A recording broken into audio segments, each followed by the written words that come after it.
Pilipinas sa mga pinagpipilian ngayon ang isang international organization na parangalan bilang bright spot of open government sa buong mundo. Dahil daw yan sa isang proyekto ng Commission on Audit na nagbibigay ng pagkakataon at lugar sa publiko para i-report ang tingin nila'y maling paggamit ng kaban ng bayan. Live mula sa Quezon City, may report si Joseph Morong. Joseph? Jessica, kahit nga mga ordinaryong mamamayan ay pwede nang busisiin ang pondo ng bayan. Ito ay sa pamamagitan ng proyekto ng COA, itong Citizen Participatory Audit. At ang proyektong yan nga ay isa sa mga nasa shortlist para doon sa Bright Spots Prize sa London. Galit ka ba sa mga lumalabas na pangwawaldas ng kaban ng bayan pero hindi alam ang gagawin sa inyong galit?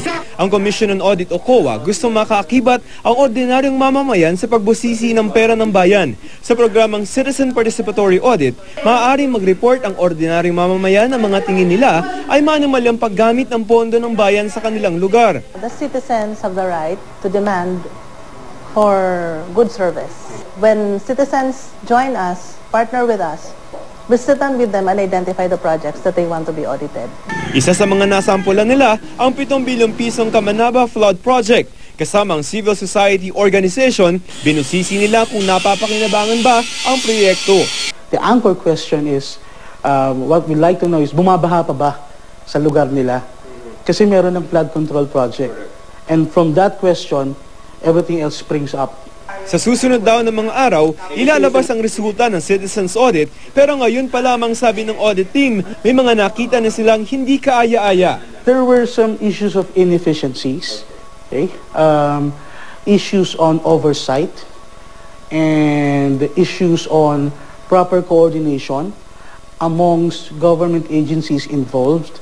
Ang proyektong ito napansin ng grupong Open Government Partnership na organisasyon ng 60 bansa sa mundo na naglalayong gawing mas bukas sa mga gobyerno para labanan ng korupsyon. Isa ang Pilipinas na nasa shortlist ng Bright Spots Prize kasama ang Chile, Estonia, Georgia, Indonesia at Romania. Iaanunsyo magwawagi sa Open Government Partnership Summit sa London sa November 1. Magandang inspirasyon nga raw na napansin ang proyekto lalo pat sa mga nakalipas na buwan na ipakitang importante ang pagbabantay sa kaban ng bayan. May mga ibang tao, tinanggap na lang nila na ganito kasi yung buhay natin eh. Kung sino yung nilagay natin dyan sa pwesto, we deserve them because we voted for them. But a mindset, our mindset must be changed. There should be a paradigm shift. We should always learn to hold government accountable.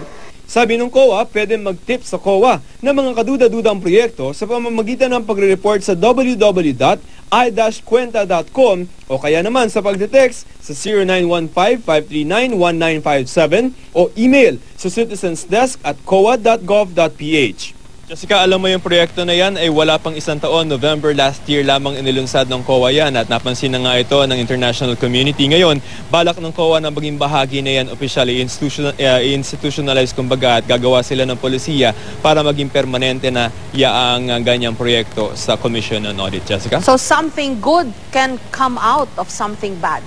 That's correct, Jessica. Parang ngayon, mulat na yung mga taong bayan, nakita na natin na ganito pwedeng gawin or waldasin yung ating pera, parang may nagbago naman siguro sa atin at bukod dun sa galit, syempre, ang kasunod na tanong niya ano ba yung magagawa natin para maiwasan yon? Kasi kung nakikita na natin tapos hindi natin siya masasawata, parang tayo naman yung may problema na, Jessica. Okay, ang challenge lang talaga dyan for COA and the other agencies, kahit sumbong ng sumbong ang marami nating mga kababayan, lalo na ngayon, aktibo ang social media, di ba? What next? Anong gagawin nila? Correct. Ang kailangan siguro talagang mapakita ngayon, now that yung ating, kumbaga, the Pandora's box that has been opened, kailangan may accountability at kailangan may maparusahan talaga. Kasi, alam mo, pag minakausap tayong mga tao, sawa na rin naman sila doon sa istorya ng korupsyon. So, kailangan may mangyari dito sa episode na to sa ating bayan, Jessica. Okay, maraming salamat sa iyo, Joseph Morong.